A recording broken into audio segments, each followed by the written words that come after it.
नील गोयल जी। राधे राधे। राधे राधे महाराज जी। महाराज जी, आपके चरणों में कोटि कोटि दंडवत प्रणाम।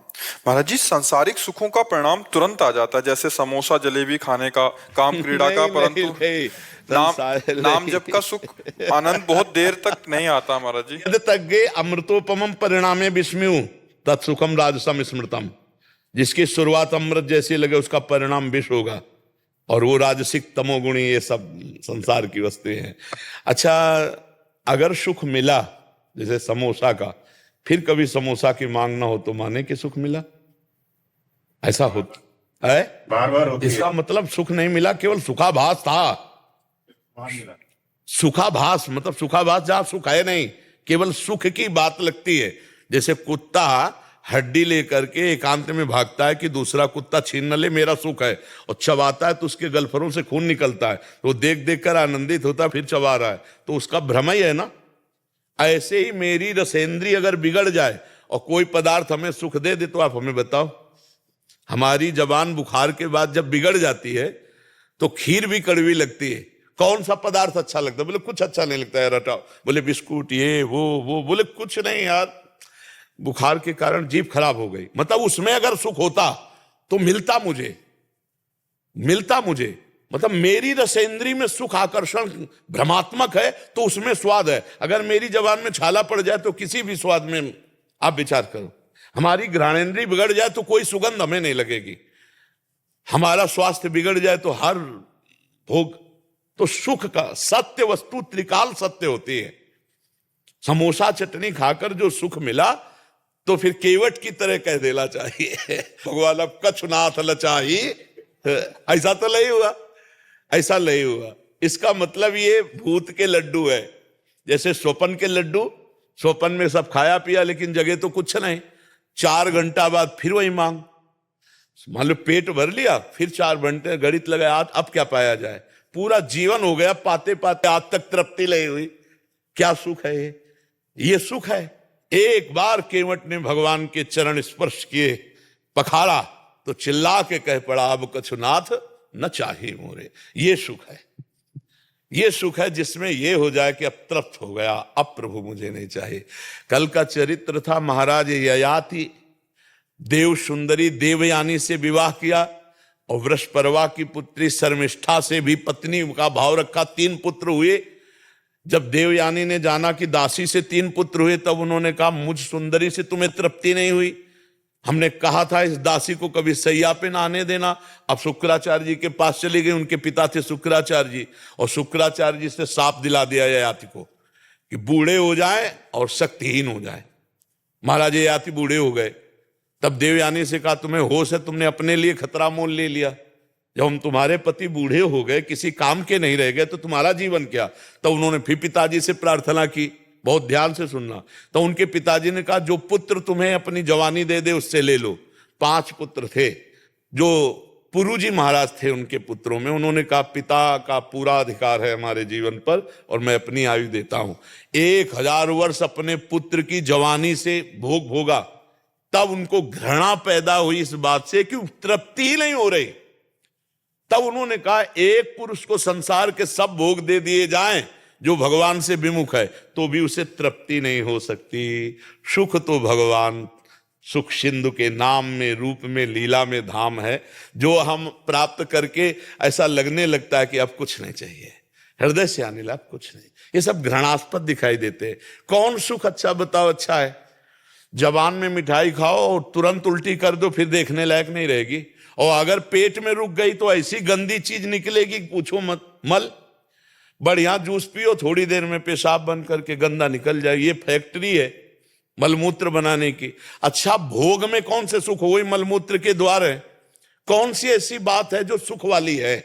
हमें बताओ। ये केवल भ्रम है। सुख तो आपका स्वरूप है, सुख भगवान का स्वरूप है। ना आप अपने स्वरूप को जानते हैं, अपने को स्त्री पुरुष मानकर व्यवहार कर रहे हैं, और ना भगवान की याद है, इसीलिए संसार अच्छा लग रहा है। अगर भगवान की याद आने लगे तो फिर नहीं खान पान ते भावे है, नहीं कोमल वसन सुहावे है, सब विषय लगे ते खारा है, हरियासिक का मग न्यारा है। ये भ्रमात्मक सुख है। देखो, सुख तो आप फिल्म में भी लेते हैं, पैसा दे के 3 घंटे बैठ के फिल्म में सुख लेते हैं। क्या सुख है आप हमें बताओ? सूंघने का, खाने का, चखने का, बोले देखने का। क्या पर्दे में क्या है? स्त्री है, पुरुष है, सब झूठा। खेल भी झूठा। झूठे खेल को पैसा दे के 3 घंटे सुखपूर्वक, एकाग्रता पूर्वक देखते हैं। हमारी इतनी ज्ञान शक्ति है। झूठे में झूठा फिल्म क्या है? झूठे में झूठा, और उसको हम पैसा दे के 3 घंटे समय बर्बाद करके आनंद लेते और बड़े मौत से निकलते। 3 घंटे अमुक फिल्म देखी। अब ऐसे बुद्धिमान को क्या निर्णय कराया जाए कि सुख किसे कहते हैं? जो झूठे केवल चित्रों में 3 घंटे मन लगा सकता है, वो कहीं भी फंस सकता है। जो विवेकवान है वो ऐसे झूठे सुखों को स्वीकार। सुख तो भगवान में, एक बार मन लगा के देखो भगवान में, एक बार भगवान का नाम जप करके देखो, तो सुख में आप रोने लगोगे, आनंद में रोने लगोगे। ठीक है ना? महाराज जी, मेरा ये था कि जैसे हम जब करते हैं तो उसमें जब तक वासना रहेगी, जब तक पाप रहेगा, तब तक नाम का सुख नहीं मिलता। ये जो पार्थिव चीजें है, ये तो इंद्रियजन्य है। हमारा इंद्री से कोई लेना देना नहीं। हम भगवान के अंश है, हमें सुख की अनुभूति भगवान से होगी। और जिस दिन पाप नष्ट हो गए सब, उस दिन अगर राम या कृष्ण हरि राधा कहते हुए रो न दे तो हमें बताना। राधा तो एकदम आनंद की ऐसी बाढ़ आएगी कि रो पड़ोगे और कहोगे कि जिंदगी में सुख कहीं ऐसा नहीं मिला, ऐसी शांति नहीं मिली जो भगवान में मिली। अगर ना मिली होती ना तो हम बचपन से लगे थे, हम कह देते। ऐसा नहीं है। भारी कष्ट की स्थिति में भी आनंद का, केवल तुम्हें सूचना मिल जाए कि तुम्हारी दोनों किडनी फेल है, फिर चेहरे का रंग ना उतर जाए तो बता देना, तुरंत फोटो बदल जाएगी। हर कष्ट सह रहे हैं और भगवान के बल से, भगवान के भजन के बल से आनंदित होकर 12 बजे रात के जग करके ये दिनचर्या हमारी चलती है। निरुत्साहित नहीं, हतोत्साहित नहीं और परेशान नहीं। और परेशान पक्का है, पूरा शरीर कष्ट से पीड़ित है, डायलिसिस होता है, भरपेट पानी नहीं पी सकते, भोजन की तो बात जाले दो। तो भगवान के भजन में अगर सुख, मैं डॉक्टर हूँ, डायलिसिस तो बहुत गंदी चीज है। हाँ, बहुत बहुत मतलब कि निचोड़ देती है। हम तो प्रिया प्रीतम के जल हैं, उन्हीं के बल से ये हम आपको बता रहे हैं कि भगवान में सुख होता है। अब ये तो बाहरी बात है, ये शरीर का उदाहरण। अंतर में जो भगवान सुख देते हैं उन तुम्हें कैसे बताएं? और मिलता है, देर में मिलता है, बहुत देर में। वैसे तुरंत ही मिलना शुरू हो जाता है। जैसे आप कई दिन के भूखे हो और आप एक कवल पाओ तो क्या आपको तृप्ति होगी? नहीं, जलन होगी। जब आधा पेट हो जाओगे तब आपको लगेगा आह। पर वो आह तो पहले ही कवल से शुरू हो गया था, तृप्ति तो पहले ही कवल से शुरू हो गई थी। पर अनुभव होगा जब आधा पेट हो जाओगे, कई दिनों के भूखे। तो जन्म जन्मांतरों से भगवदानंद के भूखे हम, अब जब हम शुरू करते हैं राधा राधा राधा, तो ना अच्छा लगता है, एक जलन सी लगती है। अब जब कम से कम 24 घंटे में 12 घंटे अधपेट राधा राधा राधा, तो देखो फिर नशा छा जाएगा, आनंद मगन हो जाओगी। और ये लोग कितनी देर टिकोगे? अब जाना है, अब कहाँ जाना है पता नहीं है। सोचो, कोई अपना नहीं है, वहां पैसे का दम नहीं चलता, और जो पैसे कमाए सब बैंक बैलेंस यही रह गया। इसलिए समझ लो कि नाम ही तुम्हारा साथी है। तो राधा राधा जप लो, स्वाद मिले चाहे न मिले, आगे चलकर ये परमानंद प्रदान करेगा, सुख प्रदान करेगा। नितिन जी दिल्ली से। श्री हरिवंश। श्री हरिवंश महाराज जी। महाराज जी, आपके चरणों में कोटि कोटि प्रणाम। महाराज जी, आपकी कृपा से आपके द्वारा दी गई दिनचर्या का निर्वाह करने का पूर्णतः प्रयास कर रहे हैं। जब आपका सत्संग सुनते हैं तब ऐसा लगता है कि मन आपके द्वारा बताए गए भक्ति रास्ते की पूरी तरह समझ रहा है, स्वीकार कर रहा है। पर जब संसार के कार्यों में लगते हैं, घर ऑफिस के वहां की कंपटीशन और भीड़ भाड़ को देखकर ऐसा लगता है कि ये सच है या वो सच है, अर्थात वृंदावन में भक्ति वाली दुनिया सच है या संसार की। महाराज जी, दोनों में बड़ा दुविधा सी हो जाती है। हाँ, माया का प्रभाव ऐसा ही है और भक्ति का प्रभाव ऐसा ही है। दोनों भगवान की प्रिया है, भक्ति भी भगवान की प्रिया है और माया भी भगवान की प्रिया है। अब आपको देखना है कि चलना किधर है नहीं? हाँ, तो मायाकृत बाजार में जाएं, लेकिन हमें खरीदना क्या है? संसार में है, हमारा उद्देश्य क्या है? अगर ये सत्य होता तो सब लोग भोग रहे हैं, सब सुखी हो जाते ना। फिर ये मार काट, हिंसा, ये नाना प्रकार की द्वेष क्यों होता है? भाई अपने अपने पास सुख है, भोगा, शांत हो गए। भाई हम तृप्त हैं, हमारे पास सब सुख है, लेकिन कोई तृप्त नहीं। जिसके पास जितना है उससे ज्यादा वो असंतुष्ट है, वो दूसरे को भोगना चाहता है। दूसरा जो जिसके पास है वो तीसरे को भोगना चाहता है। मतलब एक मायाकृत है, इसमें सत्य वस्तु नहीं है। नहीं, महाराज भर्तरी का चरित्र एक बार सुनाया था। उन्होंने अपनी पत्नी पिंगला आसक्त थी अश्वपाल से, अश्वपाल आसक्त था राजा की नृत्यांगना से। कैसा है? वो पिंगला से संतुष्ट नहीं, चक्रवर्ती सम्राट की पत्नी से। अश्वपाल वो नृत्यांगना, और अश्वपाल से संतुष्ट है महाराज की पत्नी, उनको चक्रवर्ती सम्राट से पूर्ति। ये क्या है? ऐसे ही हर इंद्रियों का विलास असंतुष्ट, असंतोष। आप देख लो, किसी भी क्षेत्र में देख लो, अगर एकमात्र आनंद की अनुभूति होती है तो भगवान के चरणों में प्रसन्नता, सहज आनंद, सहज संतोष। पर उतना भजन बने तब ना। अभी तो प्रारंभ है भजन का बिंदु, और सिंधु जमा हुआ है माया का, तो इसलिए हम विचलित हो जाते हैं। हमें घबराना नहीं है, नाम जप करना। जब आकर्षण हो तब मन को समझाना चाहिए कि ये भोग लाखों के पास है, अगर इससे उसको संतुष्टता होती तो बहुत बढ़िया हो जाती संतुष्टता। केवल मान्यता की संतुष्टता होती है। जब तक भगवान से जीव नहीं जुड़ा तब तक उसको आनंद की अनुभूति नहीं हो सकती। बहुत गिरी स्थिति होती बच्चा, जिनको तुम बहुत ऊंची समझते हो, वो जब बैठते तो बहुत गिरी स्थिति होती है, क्योंकि भगवान का आश्रय नहीं होता, भोगों का आश्रय होता है, पद का आश्रय। और इतने अपराध बन जाते हैं कि हृदय जलता है, हृदय अशांत हो जाता है। इसीलिए कहते धर्म से चलो।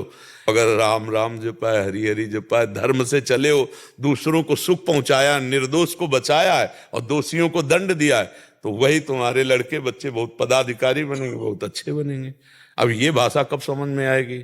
इसलिए बच्चा, ये चकाचौंध माया की मत देखो, नाम जप करो, मेहनत से कमाओ, परिवार का पोषण करो, माता पिता को भगवान की तरह मानो। हमारी बात मान लेना, जो बूढ़े माता पिता को कष्ट देते हैं उनको घोर नरकों की प्राप्ति होती है। सोचो, ये वो माँ है, वो पिता है यार। जब हम लघुशंका और सोच नहीं कर सकते थे कि कहाँ करना है, उन्हीं की गोद में कर देते थे, तब वो हमको अच्छे कपड़े पहनाती और अपने कपड़े गीले भले पहने। आज वो माता अगर बिस्तर पे पड़ी है, वो सोच युक्त हो रही है बीमार से, तो आज हम देखते हैं कि बच्चे उनका अपमान करते हैं, मारते हैं, कपड़ा गीला कर दिया। तब लगता है कि अगर बैक में तुम अपना जीवन देखते प्यारे, तो इस माता के चरण चूमते। तुम्हारी बुद्धि भ्रष्ट हो गई है। तो उस गृहस्थी में अपने माता पिता, हमारी बात मान लेना, सदैव सुखी रहोगे। जो भी नमक रोटी हो उसको खवाओ, उसकी सेवा करो, लेबरी करके लाओ। माता पिता की सेवा कर ले गए तो भगवान प्रसन्न हो जाएंगे। लेकिन यहाँ किसको पड़ी है भगवान प्रसन्नता की? यहाँ तो अपनी वासनाओं की पूर्ति की पड़ी। पर जो प्रवचन सुन रहे हैं, जो धर्म से चल रहे हैं, वो मेरी बात मान लें, क्योंकि सबके माता पिता होते हैं। आज हम बहुत इस बात से असंतुष्ट हैं कि नए नए बच्चे जो पढ़ लिख कर विनय आनी चाहिए, अभद्रता आती है। विद्या विनयम ददाति, विद्या तो विनयी होता है, नम्र होता है, और आजकल विद्या पढ़ के अभद्रता। तो इसलिए कोई भी भाई अपने माता पिता को कष्ट ना दें, नहीं तो तुम्हारे लिए आगे वही खेती बहुत बढ़िया फली तैयार मिलेगी, फिर भोग नहीं पाओगे। तो धर्म से चलो, बाहरी दिखावे में कुछ नहीं रखा बच्चा, कुछ नहीं। महाराज जी बचना चाहते हैं, नाम जप, नाम बचा देगा। नाम राधा राधा राधा राधा पक्का बचा देगा। जितना नाम जप करोगे उतने तुम्हारी ज्ञान शक्ति प्रवीण होगी, और वो काटती रहेगी माया को, नहीं तो फिर फंस जाओगे, है नहीं? गुरुजी शालीनता को कमजोरी समझ लेते हैं, शालीनता को कमजोरी समझ लेते हैं। समझने वाले क्या समझते हैं, हमको क्या फर्क पड़ता है? हम क्या है, हमारी समझ ठीक होनी चाहिए। आप समझ रहे हैं? हमको लोग क्या समझते हैं, इसके लिए हम जीते हैं क्या? हमारी क्या समझ, ये बात समझ के जीना चाहिए। हम धर्म से जीते हैं, हमारी समझ भागवतिक है। अब तुम क्या समझते हो, तुम्हारी समझ है। हम तुम्हारी समझ से थोड़ी जीते हैं, हम अपनी समझ से जीते हैं। हमारी बात समझ रहे हो? हाँ, किसी की समझ के गुलाम नहीं है हम अपनी समझ से, शास्त्र सम्मत समझ से हम आनंद को भोगते हैं। ये जीवन मस्ती के लिए मिला, किसी समझ के लिए नहीं। समझ रहे? हम अपने सत्य की मस्ती में हैं। तुम हमको क्या समझते हो, इससे हमें कोई फर्क नहीं पड़ता। हम क्या समझ करते, इससे फर्क पड़ता है। अगर हम धर्म युक्त है, शास्त्र सम्मत है, तो सबका बदलाव होगा, सबका परिवर्तन होगा, तुम्हारी सोच का भी परिवर्तन होगा। तुम हमारे प्रति सोचते रहो। अपनी सोच जबान से नहीं, तुम्हारे चरित्र में आ जाएगी, तब मानी जाएगी कि हमारी सोच सत्य है। ऐसे हमें क्या फर्क पड़ता है तुम क्या सोचते हो। ये हम मान लो शालीन है, सौम्य है, सैर है, और कोई कह रहा है कि बहुत कमजोर है। नहीं, हमको अपनी समझ से चलना है। एक दिन उनको दिखाना है कि देखो ये ताकत होती है सहनशीलता की। जरा से असहनशील हुए, जेल पहुंच गए, और एक थप्पड़ खा के सहन चुपचाप हो गए, घर में आए, वो सब ठीक हो गया। बहुत सहनशील जो है वो उच्च कोटि अवस्था को प्राप्त होता है। ये कोई ऐसा नहीं कि वो हीन पुरुष सह सकता है। क्षमावान पुरुष महाबलवान होता है, पर एक क्षमा की सीमा रखी गई है। अब जैसे आप हमको अपवित्र वचन बोलें, अवहेलना करें तो हम सह लेंगे, लेकिन आप हमारे गुरु, हमारे धर्म के प्रति बोले, अब क्षमाशीलता नहीं रहेगी। आप हमारे राष्ट्र के प्रति बोले, फिर हम क्षमाशील नहीं रहेंगे। उसकी एक सीमा है। हाँ, जैसे पुरुष शरीर हो तो तुम्हारे लिए हम छूट देते हैं कि 2 गाली भी दे दे, छेड़े भी तो मत बोलो, लेकिन ये तुम्हारी जगह स्त्री शरीर हो तो कहते हैं पहली नजर में कानून सभा, तुरंत उसका विरोध करो, नहीं अगले वो कईयों को छेड़ेगा, कईयों को परेशान करेगा। क्षमा की एक सीमा है, नहीं। हाँ, पूनम शर्मा जी, सुनील शर्मा जी, मेरठ से। गुरुदेव, आपके चरणों में कोटि कोटि प्रणाम। महाराज जी, आपकी कृपा से जीवन में अभी कोई प्रश्न शेष नहीं रह गया। हम दोनों पति पत्नी विरक्त भाव से ही प्रयत्न कर रहे हैं चलने का। गुरुदेव, अगर आप हमें इस योग्य समझते हैं तो आपकी दी हुई गृहस्थी का पालन करते हुए हम विरक्त रूप से कैसे रहें और सावधानियां रखें, बताने की कृपा। यदि संतानोत्पत्ति की लालसा पूर्ण हो चुकी हो तो ब्रह्मचर्य धारण कीजिए, और शरीर पोषण के लिए पवित्र अन्न भगवान को भोग लगा करके जो पाया जा सकता है, और धर्म का ही धन अपने घर में आना चाहिए, और नाम जप का, नाम कीर्तन का, भगवान की कथा कथन श्रवण का ये घर में माहौल होना चाहिए। बस विरक्त ही हो, भगवत प्राप्ति निश्चित है। हमारी बात समझ लो। अगर ये शब्द हमारे अक्षरशः पालन करोगे तो भगवत प्राप्ति निश्चित है। वो घर घर नहीं, मंदिर है, तीर्थ है, जहाँ भगवान का नाम कीर्तन होता है, भगवान की कथा होती, भगवान की आरती पूजा भोग लगता है। और जिस घर में भगवान को भोग लगा हुआ प्रसाद पाया जाता है और धर्म पूर्वक धन कमाया जाता है, वो घर के जितने सदस्य हैं सब भगवत प्राप्त हो जाएंगे। बस मर्यादा से रहें, पापाचरण ना करें। तो पहले ऐसे ही होते थे, कुल के कुल भगवान को प्राप्त हो जाते थे, परम धाम जाते थे। अब व्यभिचार प्रवृत्ति, धन में विशेष आसक्ति, चाहे वो पापाचरण से ही क्यों ना आवे, स्वाद दृष्टि से भोजन पाना, भगवान ऐसे बैठे हैं और जल्दी गरम गरम पकोड़ा चटनी खाना पीना, वो भगवान के प्रति भक्ति भाव नहीं रह गया, तो वही बुद्धि भ्रष्ट होती जा रही, फिर वही कलह अशांति। देखो जिस घर में देखो ना, तो गृहस्थी भी भगवान का पूजा गृह है। घर परिवार के सदस्य सब भगवान के हैं। नाथ सकल संपदा तुम्हारी, मैं सेवक समेत सुतनारी। बहुत धर्म में जीवन व्यतीत करे तो घर में रहते हुए भी वो संत है, वो निश्चित भगवान को प्राप्त होगा। अगर वास्तविक गृहस्थी से भगवान की प्राप्ति करनी है, इससे बड़ा कोई धर्म नहीं है।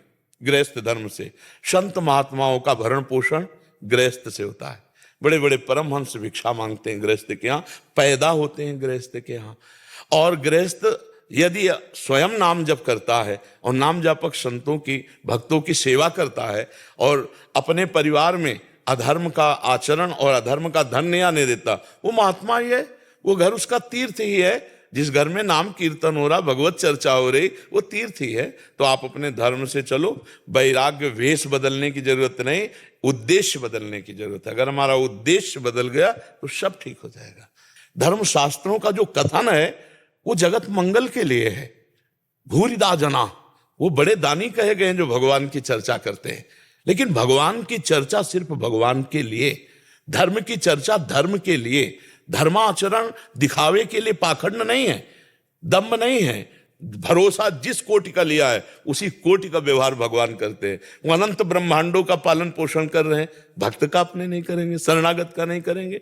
तो गृहस्थ धर्म बहुत उत्तम धर्म है। विरक्त धर्म यद्यपि आश्रम गुरु धर्म है, लेकिन वो अपनी मर्यादा से चले तब, नहीं तो ढोंग और पाखंड से आश्रम गुरु पद नहीं होता, फिर नरक की प्राप्ति होती है। गृहस्थी में है कि अतिथि सेवा, संत सेवा, पशु पक्षी की सेवा और अपने परिवार का पोषण और नाम जप और गुप्त ना कोई तुम्हें प्रणाम करेगा, ना तुम किसी का दान लोगे, तो तुम बहुत जल्दी उन्नति को प्राप्त हो जाओगे। इसलिए धैर्य पूर्वक अपने गृहस्थी का पालन करते हुए खूब भजन करो, गुप्त रूप से इसी से भगवत प्राप्ति हो जाएगी। देवशेखर विष्णुदास जी अयोध्या जी से। जय श्री राम। जय श्री राधे महाराज जी, हरे कृष्णा। हरे कृष्ण। महाराज जी, आपके दर्शन करना भगवत प्राप्ति का मार्ग प्रशस्त करना है। मेरा एक प्रश्न है महाराज जी, हाल ही में गुरुदेव का तिरोभाव हो गया। प्रश्न है कि गुरु की अनुपस्थिति में गुरु के प्रति समर्पण भाव कैसा बना रहे। हाँ, ये बात तो है कि गुरु की अनुपस्थिति की संभावना मात्र से हृदय कांप उठता है। चाहे कोई कितना भी हो ना, गुरु माँ है, जैसे माँ नहीं होती, हर दुख सुख हर बात हमारे वो चपत भी जमाते हैं और प्यार भी करते हैं, लेकिन वो मरण धर्मा नहीं है, वो अविनाशी सत्ता है। वो अंतर ध्यान कर लेते हैं अपने को। कभी शिष्य के सामने अवसर आया तो प्रकट किया, अब वो अंतर ध्यान कर लिए, वो हैं जो हैं वो त्रिकाल हैं, जो त्रिकाल हैं वो सर्वत्र हैं। सर्वत्र हैं तो आपके समीप भी हैं, आपके हृदय में भी हैं। जब हम गुरु की ये महिमा जानेंगे तो हम कभी ऐसा अनुभव नहीं करेंगे कि हम गुरु विहीन हैं। जब अखंड मंडलाकारम व्याप्तमेन चराचरम, तो यहां भी तो विराजमान है गुरुदेव। बस गुरुदेव के वचन और आज्ञा, इसको कभी न टालें तो गुरु के सानिध्य में रहेंगे। कभी जिंदगी में अब दूसरे को गुरु पद पे ना बैठा लें। शिक्षा किसी की भी सुन ले जो अपने गुरु की परंपरा और पद्धति से मिलती हो, अन्यथा भगवत चर्चा सुना जय हो। चलेंगे हम वही जो हमारे गुरुजी ने कहा, जपेंगे हम वही जो हमारे गुरुजी ने हमको दिया, वो सोचेंगे वही जो गुरुजी ने सोच दी है श्री कृष्ण के प्रति। हमारी आंतरिक वही हमारी सोच रहेगी। बस इसी निष्ठा में रहना, तो अंत समय तक देखोगे कि आप गुरु में ही हो और गुरु आपको लिवा जाएंगे। बस गुरुदेव आपको ले जाएंगे। हाँ महाराज जी, आपका एक और प्रश्न था। कह रहे थे कि हम अयोध्या जी में भक्ति का प्रचार प्रसार करने का यथोचिष्ट करते हैं। महाराज जी ये कह रहे हैं कि हम कहते हैं कि गोलोक सबसे बड़ा है, तो वहाँ साकेत, जो रामानंदी संतों कहते हैं साकेत, तो गोलोक बड़ा तो साकेत भी तो बड़ा है। बिल्कुल बिल्कुल, इसमें आपको काटना नहीं चाहिए और आपको परेशान नहीं होना चाहिए। जो गोलोक है वही साकेत है, जो साकेत है वही गोलोक है। ये 10-20 धामों के नाम कहे जाते हैं। जो जिस भावना से भगवान को बसता है, परम धाम वही रूप प्रकाशित कर देता है। जब हम साकेत भावना करेंगे तो हमारा जो गोलोक वृंदावन धाम है वही साकेत धाम होकर सिया राम के रूप में उनको अनुभव में आएगा। जैसे हम कह रहे हैं राधा कृष्णमयी सृष्टि है, चिद चिद लक्षणम सर्वम राधा कृष्णमयम जगत, क्योंकि हमारे उपास्य देव हैं। और गोस्वामी तुलसीदास जी कह रहे हैं सिया राम मैं सब जग जानी करो प्रणाम जोरी जुग पा। आप इसे काट सकते हैं क्या? नहीं ना। तो जो कह रहे साकेत बड़ा है तो आपको कहना हाँ बहुत, वही बड़ा है, क्योंकि आपकी समझ में होना चाहिए कि गोलोक ही साकेत है। जब हम दो कर लेंगे तो फिर झगड़ा होने लगेगा। साकेत वाले अपने कहेंगे और गोलोक वाले अपने कहेंगे। ऐसा जैसे हमसे कोई कहे कि राम जी बड़े हैं, बिल्कुल बिल्कुल, लेकिन किससे बड़े हैं? सबसे बड़े हैं। सबसे बड़े हैं ना, तो वही तो है हमारे, जो सबसे बड़े वही तो हमारे है। उन्हें तुम राम जी कह रहे हो, हम श्याम जी कह रहे हैं, और तुम साकेत कह रहे हो, हम गोलोक कह रहे हैं। बात वही है, दो नहीं है। बस अंदर से समझ लीजिए। जैसे आपके सामने कोई आके कह रहा है कि गोलोक धाम तो, लेकिन साकेत धाम, तो आपका नाम, क्योंकि आपको समझना है, जान नहीं पा रहा, ये समझ नहीं पा रहा है, वही हाँ धन्य है आप साकेत में लोगो, सबसे बड़ा धाम है, सबसे बड़े राम जी हैं। प्रचार का मतलब क्या है? उसकी जगह उसको पुष्ट करना, अपनी जगह उसको पुष्ट करना नहीं। भक्ति प्रचारक को एक प्रवीणता चाहिए। जैसी जैसी जाय सुहाई आई सकल चरणन भजे। अब उपदेश भक्ति को कहो, जैसी विधि जाके चित रहो लयो सुमन वांछित सफल। ये प्रवीणता चाहे कि जैसे आपके पास राम भक्त आ गया तो उससे इतना आपको घुल मिल जाना है कि उसको लगे कि मेरे राम जी की कृपा हुई कि ऐसे वैष्णव का संग प्राप्त हुआ। धन्य है राम जी, मर्यादा पुरुषोत्तम भगवान राम, और धन्य है आप जो उनके दासत्व में वो प्रसन्न हो गया। और हम धन्य अपने ही प्रभु की कह रहे हैं, क्योंकि वही है। आपको अनुभव है कि वही है, दूसरे तो नहीं ना, एक के सिवा दूसरा नहीं, ये शास्त्र कहता है। बस हमको कभी झगड़े में नहीं पड़ना, गोलोक, साकेत, राम जी, श्याम जी नहीं। अब देखो, हम जैसे राम जी के उपासक हों और आपसे मिले और आप जरा भी छोटाई की बात करोगे तो आपके प्रति और आपकी वाणी के प्रति हमारी अश्रद्धा हो जाएगी। और जब आप ये कहोगे कि धन्य है आप जो श्री राम जी के ऊपर, छाती फूल गई ना, उपासक पुष्ट हुआ ना। और आप करने क्या चले थे? प्रचार ना हुआ ना, प्रचार, उन्हीं हरि का प्रचार हो गया। एक बार महाप्रभु चैतन्य देव अपने परिकर में मुरारी गुप्त, तो उनसे कहा कि हम सब कृष्णानुरागी हैं, वो आप सियाराम के अनुरागी हो, सुनो, छोड़ दो और आ जाओ कृष्णानुरागी। अब महाप्रभु की आज्ञा पर इष्ट प्रेम विकल हो गए, प्राणों पे आ गई, और महाप्रभु के चरण पकड़ लिए, बोले प्रभु आपकी आज्ञा उल्लंघन का मतलब है मृत्यु, मैं जीना नहीं चाहूंगा आपकी आज्ञा उल्लंघन। पर प्रभु मैं सियाराम जी को नहीं, गले लगा लिया और क्या कहा, यही देखना चाहते थे कि तुम्हारी सियाराम के प्रति कितनी आसक्ति है। बस महापुरुषों ने जो जहां है वही स्थापित कर दिया। अपनी बात हम उसके सामने कहते हैं। जैसे हमसे कोई पूछे कि आप बताओ हम क्या जपें, तो हम कहेंगे राधा राधा राधा। नहीं, हम यही कहते राम कृष्ण हरि जो नाम प्रिय लगे भगवान का जपो। जब कोई कहता है अब अपनी छाती की बात बताओ, तब हम बताएंगे कि राधा, हम तो वृंदावनवासी, राधा उपासी, राधा राधा राधा राधा राधा। अब हमसे कोई पूछेगा तो हम अपनी बात तब बताएंगे, नहीं तो हम शास्त्र की बात बताएंगे, धर्म की बात बताएंगे। जो जहां भाव लेके आए उसको वहीं पुष्ट कर देना। ब्रह्म ज्ञान के जन आते हैं, हम वहीं पुष्ट करते हैं, ब्रह्म ज्ञान में ही पुष्ट, क्योंकि आप लेने आए हो ना, और हमारी श्री जी दाता है। जो चाहोगे, जिधर का चाहोगे उधर मार्ग हम आपको पुष्ट करेंगे, चलो भगवान की तरफ। ऐसी प्रवीणता से चला जाता है। और अगर प्रवीणता ना रखोगे तो फिर भक्तों में राग द्वेष होने, आपको देखते ही लोग कटने लगेंगे, फिर हमारा प्रचार ठीक नहीं हुआ। हमारा प्रचार तो तब ठीक रहा जब हर संप्रदाय के लोग, अरे आप कितने उदार हैं यार, उनके बात करने मात्र से अपनी भक्ति बढ़ती है। ये हमारा प्रचार का स्वरूप होना चाहिए, ठीक है ना। तो गोलोक और साकेत में कोई अंतर नहीं जी। महाराज जी, मेरा प्रश्न है कि जैसे हम लोग कहते हैं कि कृष्ण मर्यादा पुरुषोत्तम है और 64 गुण से परिपूर्ण है, तो जब रामानंदी संप्रदाय के आचार्यों से मिलते हैं तो भी 64 गुण बताते हैं भगवान के, तो ये भेद है या नहीं? 64 गुण तो बहुत छोटी बात है। अनंत गुण नहीं सुना क्या आपने? भगवान अनंत गुण संपन्न है, संपन्न है ना। तो तुम 64 कहो, 14 कहो, 16 कहो, 65 कहो, हम सब मानने के लिए तैयार है, क्योंकि वो इतने है ही नहीं है। अगर 64 सीमा होती तो असीम क्यों कहा गया उनको? अपरिमेय कहा गया ना जी, अपरिमेय। तो फिर हमको समझना है, सामने वाले को नहीं समझाना। वो बोले हाँ बढ़िया बढ़िया, हमको अपनी बात उनके दिमाग में नहीं डालनी, उनकी दिमाग की बात राइट करके अपने दिमाग की बात बचाए रखना है कि वो अनंत महिमाशाली, सीमा में नापा नहीं जा सकता।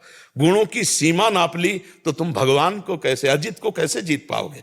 नहीं, वो अथाह समुद्र है गुणों का, है कि नहीं। अनंत गुण ऐश्वर्य संपन्न भगवान, ज्ञान अनंत, वैराग्य अनंत, ऐश्वर्य अनंत, माधुर्य अनंत, महिमा अनंत, तो हम उसकी सीमा में कैसे बांध सकते हैं? भगवान अनंत गुणों के हैं, महापुरुषों ने 64 पकड़ पाए। बात समझना, जैसे समुद्र में डुबकी लगाई 64 पकड़ पाए रत्न, तो इतने नहीं, वो तो रत्नागार है, जितना पकड़ पाओ, जितना पकड़। अनंत गुण संपन्न भगवान है, उनका एक नाम अनंत है।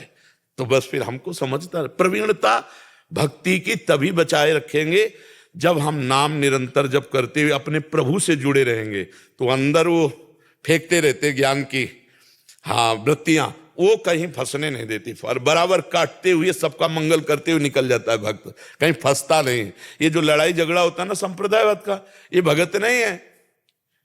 भगत में लड़ाई झगड़ा निंदा स्तुति नहीं, भगत तो तृणादपि सुनीचेन तरूर्यु सहिष्णुना अमानिना मान देन कीर्तनीया। बोलो इसमें कहां झगड़ा है? जब हम तृण से नीच हैं तो हमको कोई पाखंडी नीच कहे तो हम तो माने हुए अपने को, तो झगड़ा करने की तो कोई जरूरत नहीं। तृणते नीच अपने को माने हुए, अमानिना मान देन, झगड़ा खत्म। झगड़ा है नहीं, असंतुष्टता है ही नहीं कहीं। जहां ये सब कुछ विद्वता की बातें होती हैं और हृदय में भक्ति संबंधी जुड़ाव कम होता है, वहां झगड़ा हो जाता है। नहीं तो जो आप बोल रहे हो वो परिपूर्ण है, क्योंकि अनंत समुद्र की जितनी तरंगे तुम पकड़ पाए उतनी बोल रहे हो, वो इतना नहीं है, वो अथाह अगाध समुद्र है नहीं? महाराज की जय हो भगवत पार्षद। आज गिरिराज जी का अभिषेक भी किया था, हमारे गिरिराज जी प्रसाद भी भेज दिए।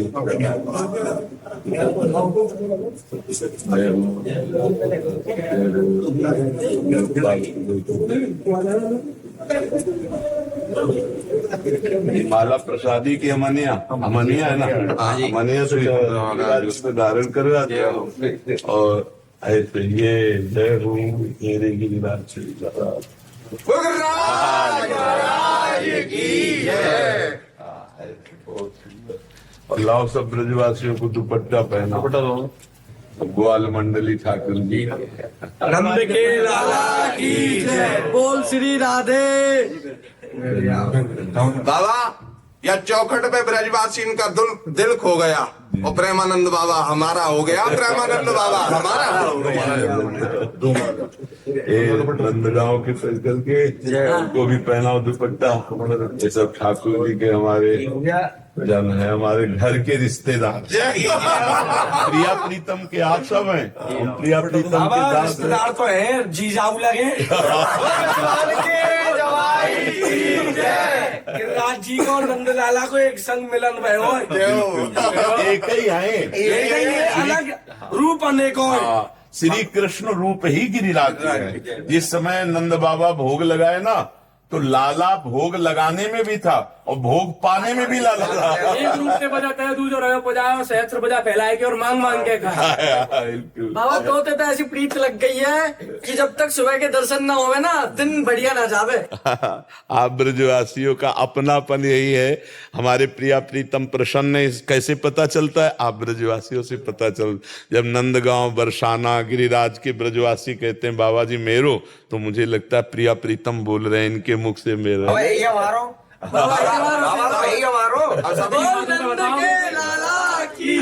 सबन को अपनो अपनो भाव रहे। अब कोई कछु तरीका दिखावे, कोई कछु तरीका दे। अब हम तो ब्रजवासी हैं बाबा, हमारा तो ये कई भाव है तुम्हारे कार्य। तुमसे मिलना, बातें करना बड़ा अच्छा लगता है। और कछु ना चाहिए बाबा जी। आज सुबह गिरिराज जी का अभिषेक किया वहां, और गिरिराज जी की कथा करी। गिरिराज जी का आना, गिरिराज जी के तीर्थों का अवगाहन, गिरिराज जी की महिमा, और फिर गिरिराज जी को यहाँ विराजमान। क्योंकि गिरिराज जी और प्रिया प्रीतम ये सब एक ही हैं। वही खेल हैं, वही खिलाड़ी हैं, और वही खेलने की सामग्री हैं। यहाँ दूसरा कुछ प्रवेश नहीं। ब्रज में सब प्रेम स्वरूप है, सब भगवत स्वरूप। यहाँ के खग मृग पशु पंछी लता तरु सब भगवत स्वरूप हैं, सब श्री कृष्णाकार हैं। अब ये कि उसके लिए थोड़ा नेत्रों का अंजन चाहिए, तो नेत्रों का अंजन ब्रजरज है। जो रज शिव सनकादि की आचत सो रज शीस चढ़ाऊं। ये ब्रजवासियों की चरण धूलि आंखों पे लगे तो थोड़ा दृष्टि बदले, तब समझ में आवे। हाँ। नंद के लाला की अरे बोल विश्वान के जमाई। चलेगा रोके बाबा चारों दिशा सोमच सदा जाके संत समाज और सब देवन को देवे राजा मुकुटमणि गिरिराज। प्रसाद दो बाबा, 56 भोग का प्रसाद है बाबा। मातन में श्री मंगला की सुबह की गिरिराज जी की आज की आज गिरिराज पूजा होगी। चकाचक आनंद उड़े वो ठाकुर जी के जा गुरु